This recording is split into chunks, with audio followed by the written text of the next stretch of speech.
Добрый день, это программа «Мягкая сила». Гость программы – писатель, журналист, бакинец в третьем поколении Александр Григорян.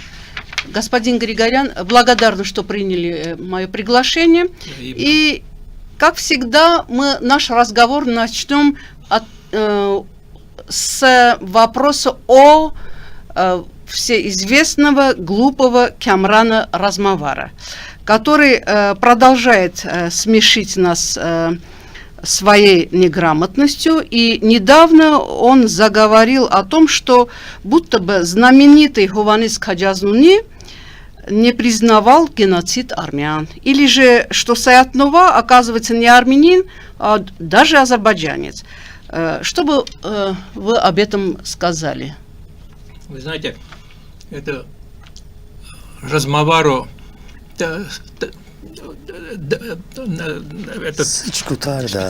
о нем так много, как говорится, говорят.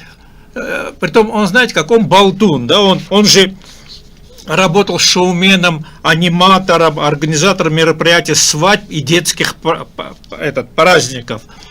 Ну вот видите, Ильхам Алиев его выбрал. Так его так и называют, собачка, ручная собачка Ильхама Алиева, да?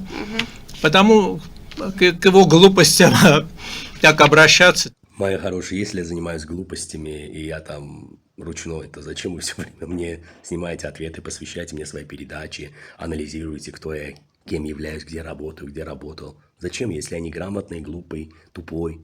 Найдите сильного оппонента, если сможете, Джигари Жорт.